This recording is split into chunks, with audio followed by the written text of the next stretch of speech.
नमस्कार, मी विकास लावंडे. सत्याग्रही या युट्यूब चॅनलमध्ये आपल्या सर्वांचं मी मनपूर्वक स्वागत करतो. आज 16 डिसेंबर 2025. मी आज आपल्याशी बोलायला आलोय ते काल महत्वाचं एक घटना रोजच घडतात काही ना काही, त्याच्यामुळे बोलायला यावंच लागतंय.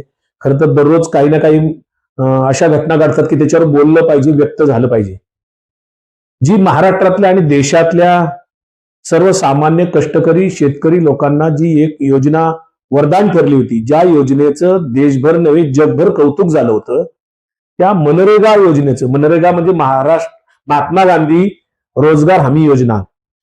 महात्मा गांधी राष्ट्रीय ग्रामीण रोजगार हमी योजना हा कायदा तसा 2006 मध्ये झाला, रोजगार गॅरंटी म्हणून.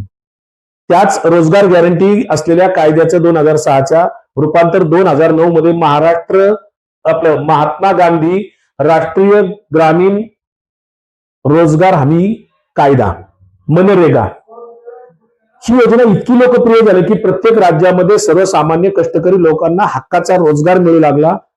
हक्काचं काम मिळाल्यामुळे हक्काचे पैसे मिळू लागले. या योजनेचं जगभर कौतुक झालं.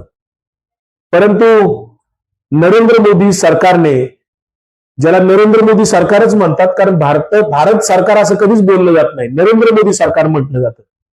या नरेंद्र मोदींनी 2014 पासून आपण जर बघितलं असेल तर अशा अनेक लोकप्रिय योजनांची नावं बदलली.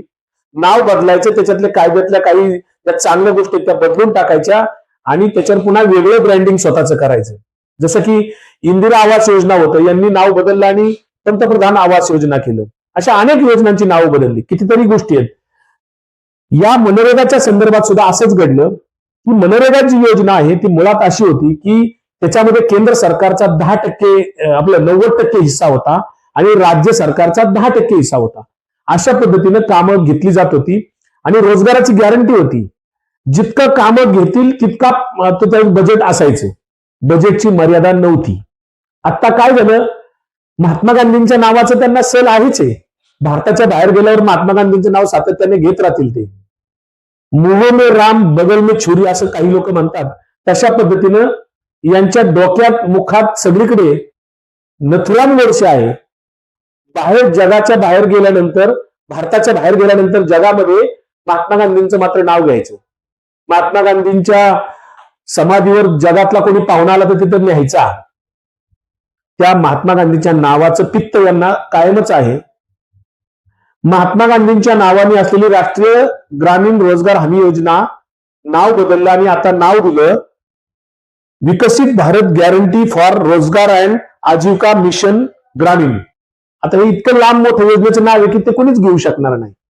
म्हणून विकसित भारत गॅरंटी फॉर रोजगार अँड आजीविका मिशन ग्रामीण याचं शॉर्ट फॉर्म होतो व्हीबीजी रामजी. व्हीबीजी रामजी अशा पद्धतीने त्याचा शॉर्ट फॉर्म करून ज्या मनरेगाचं शॉर्ट फॉर्म आता व्हीबीजी रामजी असं नाव केलंय आणि त्या योजनेचे क्रायटेरिया सुद्धा बदललेत. आता शेतकऱ्यांना जेव्हा शेतीचे सुगीचे दिवस असतात त्या काळात रोजगार मागायचा नाही. ते जे काही 2 महिने 4 महिने असेल तिथे त्या काळात रोजगार मिळणार नाही. उरलेल्या काळामध्ये सुद्धा या योजनेचे निकष बदलले आणि आता राज्य सरकार 40% देणार आणि केंद्र सरकार 60% देणार. म्हणजे केंद्र सरकारचा हिस्सा जो 90% होता तो आता 60%वर आला. म्हणजे केंद्राचा आर्थिक भार कमी करून तो राज्यावर टाकला. आता राज्य सरकारने 40% त्यातला भाग द्यायचा आहे, केंद्र सरकार 60% देईल. रोजगाराची गॅरंटी नाही, त्याच्यावर सीमित मर्यादा असतील, बजेटमध्ये तरतूद पुरेशी नसेल, मागेल तितकं काम नाही, आता देईल तेवढं काम आहे. अशा पद्धतीनं या मनरेगा योजनेचं जे जगभर कौतुक झालं, देशभर त्याचं स्वागत झालं होतं. अतिशय रोजगार हक्काचा लोकांना मिळत होता. त्या योजनेचं आता 3-13 वाजवलेले आहेत, नाव बदललेलं आहे. महात्मा गांधींच्या नावाची ही योजना आता बदलून असंच त्यांनी इतर कायद्यांचं केलं. जसं अन्न सुरक्षा कायदा होता, मनमोहन सिंग पंतप्रधान असताना अन्न सुरक्षा कायदा आला, अतिशय चांगला कायदा. त्याचे सुद्धा निकष बदलून त्याच्यात सुद्धा अनेक गोष्टी बदलल्या. तसाच आरटीआय केंद्रीय माहिती अधिकार जो आहे 2005चा, त्याच्यात सुद्धा अनेक निकष बदलून आता माहिती अधिकार आता असला काही नसला काही त्याला आता कोणाला काही फरक पडत नाही. केंद्रीय माहिती अधिकाराच्या चिंधड्या उडवल्या, अन्न सुरक्षा कायद्याच्या चिंधड्या उडवल्या, रोजगार हक्क कायद्याच्या चिंधड्या उडवल्या, राईट टू एज्युकेशन हा जो अतिशय सुंदर कायदा होता त्याच्या सुद्धा चिंधड्या उडवल्या. नावाला आता हे सगळे कायदे आहेत. सर्वसामान्यांच्या हक्काच्या कायद्याचं इथे आता पायदळी तोडवलेला आहे. वाटेल तसा सोयीचा कायदा आता बनवून या रोजगाराच्या संदर्भात सुद्धा मनरेगा आता बदललं. व्हीबी जी रामजी असा कायदा आता नव्याने आला. त्याच्यामध्ये आता त्या कायद्याला काही फारसा अर्थ राहत नाही सर्वसामान्यांच्या दृष्टिकोनातनं. या सरकारने फक्त जुन्या चांगल्या योजनांची नावं बदलायची, स्वतःचं ब्रँडिंग करायचं आणि या योजनेचं सुद्धा आता ब्रँडिंग करण्यासाठी कोट्यवधी रुपये खर्च चाललाय नरेंद्र मोदींचा.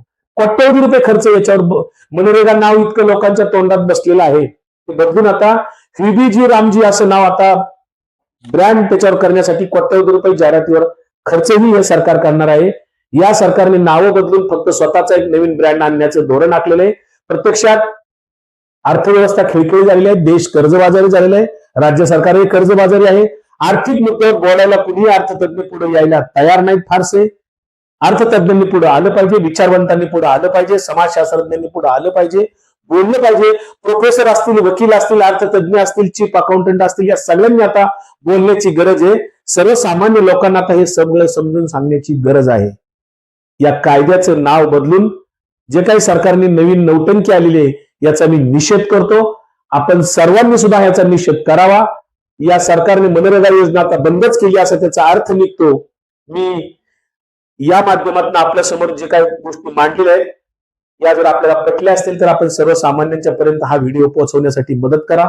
सत्याग्रही युट्यूब चॅनल जर आपल्याला आवडलं असेल तर सबस्क्राईब करायला विसरू नका. शेजारचं बेल आयकॉनचं बटन द्या. धन्यवाद.